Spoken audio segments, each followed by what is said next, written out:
Hello दोस्तों, मैं pastor Jaydev आज आपके सामने आया हूँ परमेश्वर के वचन को लेकर मैरिज लाइफ के बारे में।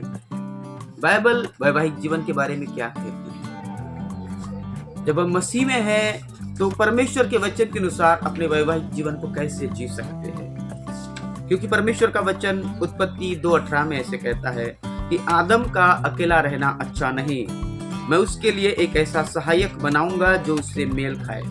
मतलब वैवाहिक जीवन ये परमेश्वर की योजना है, ये मनुष्य का कोई प्लान नहीं है, ये परमेश्वर का प्लान है। जब मनुष्य विवाह करता है तो वो परमेश्वर की योजना को पूरा करता है।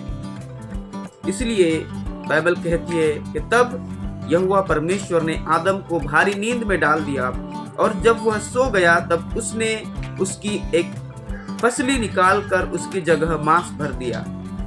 और ये पहला विवाह परमेश्वर की ओर से संपन्न किया गया, जो उत्पत्ति 2:22 में लिखा हुआ है। और यहोवा परमेश्वर ने उस फसली को जो आदम से निकाली गई थी स्त्री बना दिया और उसको आदम के पास ले आया और आदम ने उसका नाम नारी रखा।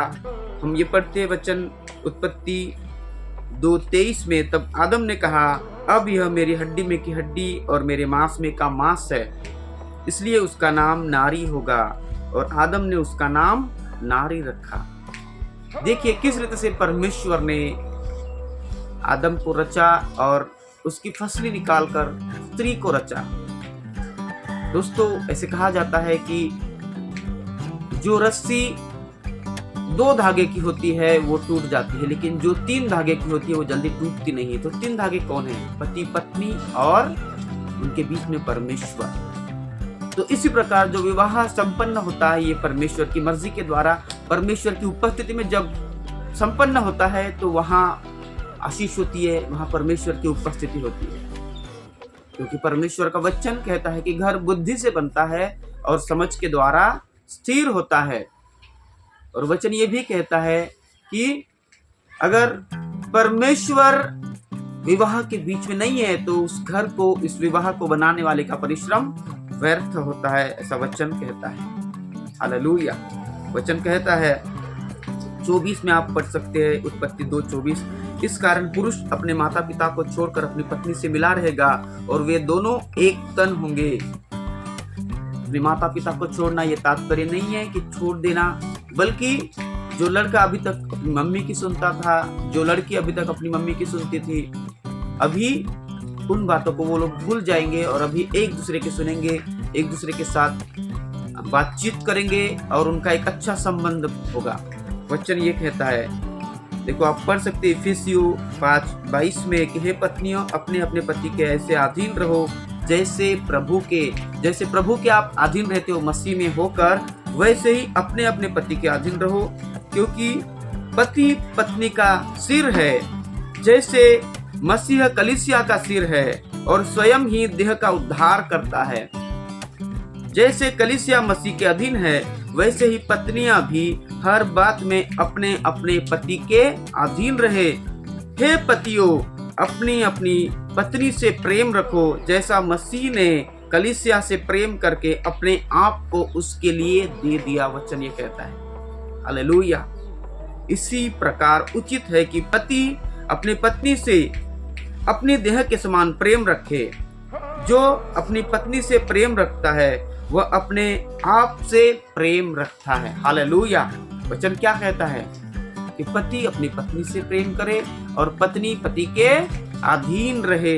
वचन यही सिखाता है, क्योंकि किसी ने कभी अपने शरीर से बैर नहीं रखा वरन उसका पालन पोषण करता है, जैसा मसीह कलीसिया का पालन पोषण करता है। ये पति की जिम्मेदारी है पत्नी का पालन पोषण करने की। हालेलुया। वचन कहता है कि तुम में से हरेक अपनी पत्नी से अपने समान प्रेम रखे और पत्नी भी अपने पति का भय माने। हालेलुया। लेकिन परमेश्वर का वचन कहता है कि पत्नी पति का भय माने, उनसे डरे। अगर पत्नी के अंदर पति का थोड़ा सा भी डर नहीं है तो ये परमेश्वर के वचन के अनुसार नहीं है। हालेलुया।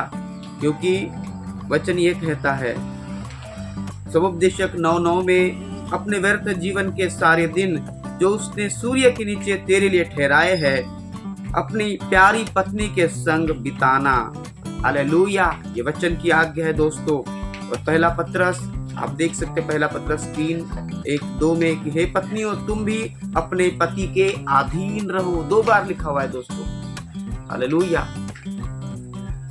इफिसियों में और पहला पत्रस में सेम बात लिखी हुई है कि हे पत्नियों तुम भी अपने पति के अधीन रहो। इसलिए यदि इनमें से कोई ऐसे हो जो वचन को ना मानते हो, ये पतियों के बारे में लिखा है कि अगर कोई पति वचन को नहीं मानता है लेकिन पत्नी के चाल चलन को देखकर, उसके व्यवहार को देखकर, उसके मसीह में अच्छे बर्ताव को देखकर पति खींचे चले आते हैं, ऐसा वचन कहता है। इसलिए यदि इनमें से कोई ऐसे हो जो वचन को न मानते हो तो भी तुम्हारे भय सहित पवित्र चाल चलन को देखकर बिना वचन के अपनी अपनी पत्नी के चाल चलन के द्वारा खींचे चले आए। हालेलुया। मतलब पति पत्नी के अच्छे चाल चलन के द्वारा परमेश्वर के पास खींचे चले आना चाहिए। हालेलुया। और यही परिवार में होना चाहिए, वचन कहता है। क्योंकि अगर हमारी बातचीत सही है लेकिन अगर हमारा व्यवहार सही नहीं है, हम बातचीत करते अच्छे से लेकिन हमारे व्यवहार में वो दर्शाया नहीं जाता है, तो परमेश्वर को वो पसंद नहीं है। वचन कहता है कि पति अपने पत्नी के चाल चलन के द्वारा, उनके वचन के द्वारा, परमेश्वर का भय मानने के द्वारा वो लोग परमेश्वर की तरफ खींचे आने चाहिए। वैसे ही है पतियों, तुम भी बुद्धिमानी के साथ जीवन निर्वाह करो और स्त्री को निर्बल पात्र जानकर उसका आदर करना है। हालेलुया। स्त्री को निर्बल पात्र समझकर, क्योंकि बाइबल कहती है कि स्त्री एक निर्बल पात्र है, मन से और शरीर से भी, तो वैसा समझकर निर्बल पात्र जानकर उसका आदर करो, यह समझकर कि हम दोनों जीवन के वरदान के वारिस है, जिससे तुम्हारी प्रार्थनाएं रुक न जाए।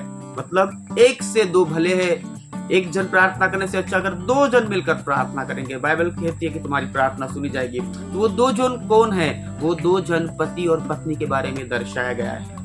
क्योंकि 2 जन मिलकर जब प्रार्थना करते किसी चीज के लिए, एक मन के होकर जब प्रार्थना करते, परमेश्वर का वचन कहता है उनकी प्रार्थना सुनी जाएगी। पति और पत्नी का मन एक होना चाहिए, उनके विचार एक होना चाहिए, तब उनकी प्रार्थना परमेश्वर की ओर पहुंचती है। God bless you all. Thank you for joining with us.